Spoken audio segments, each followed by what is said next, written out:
Hi, my name is Jim Nucciarino. I'm the head golf professional here at Lexington Country Club. And here's the tip of the week.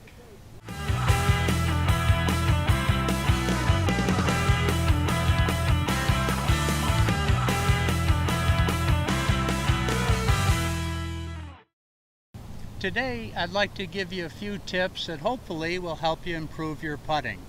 We all know that we drive for show and putt for dough. And I'm sure you'll all agree that it's very true. Putting can totally make up for a multitude of sins if we can 1 and 2 putt the greens. And also we know that if we 3 and 4 putt, it can ruin our score. So this, I would say, is the most frustrating part or the most fun part of the game of golf. So I'd like to go over a few different tips and a few thoughts, so next time when you come out to the putting green, you can write down, pull out, and check these few tips and see if they don't help improve your putting.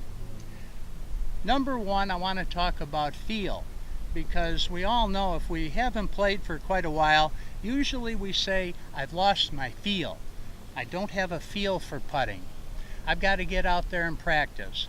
Well, one important thing that I want to emphasize is grip pressure. On a scale of 1 to 10, if 10 is the tightest you can hold it, I want you to try to hold it throughout the entire stroke 4.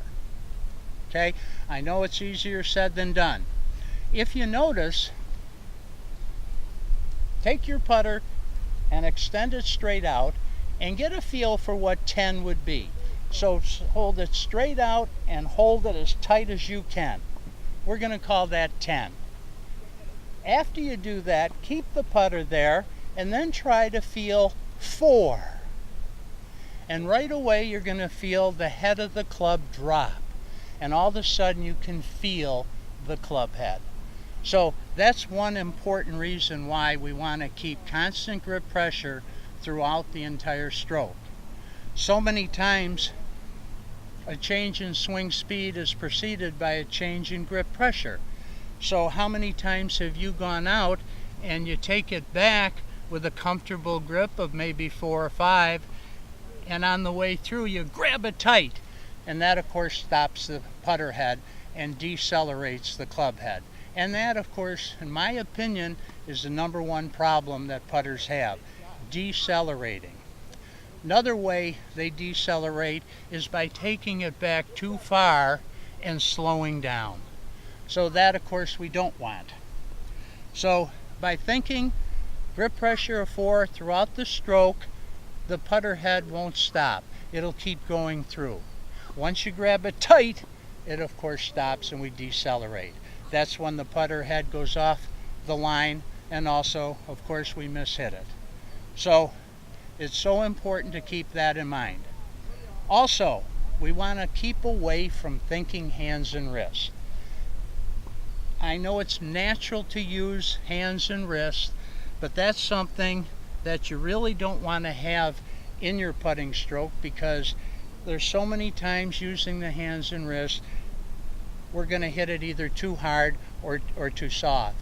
And the only way to get a consistent feel is to be able to do it rocking our shoulders, feeling one piece.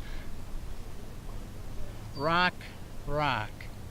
So by using the one piece takeaway and through, rocking our shoulders, you're going to find that you're going to have better contact with the ball. And that's the only way you can consistently get a feel for how hard to hit it. Because if you're wristy and you're hitting it too far, we call a no-brainer, where you go by 5-10 feet, or if you stub it, or if you hit it just right. It's really a matter of, if you do it enough times, you're going to have some good putts, but too many bad ones, and where you're going to be in position to 3-putt it. So by using a one-piece takeaway, our shoulders, rocking and rocking, you're going to find you're going to hit the ball more solidly, and when you do that, you can then acquire a feel. Whenever you're out there and you're feeling nervous, don't you usually say, "Oh, I feel so nervous," and your hands are shaking? I don't see anybody say, "Oh, I feel so nervous." No, because we don't feel it in our shoulders, because they're the bigger, heavier, slower moving muscles. But the hands are the light, fast, quick moving muscles. And that's when we get the yips, and that's when we have a lot of trouble in putting. So we're going to go back to the thought of a one-piece takeaway by using my shoulders, my left shoulder in particular, rock, rock, keeping the same grip pressure. What happens if you keep the same grip pressure and you find your hands are taking over? This is very important, and I want you to be aware of this. Most people try to use their shoulders, and they go back fairly well, they come through and stop them, and if the shoulders stop, something has to move the club head, and that's the hands and wrists, and that's where you're getting the yips.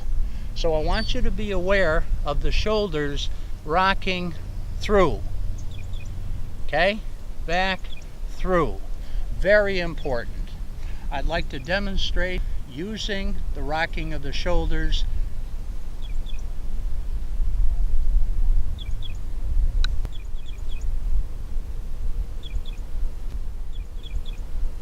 Not bad.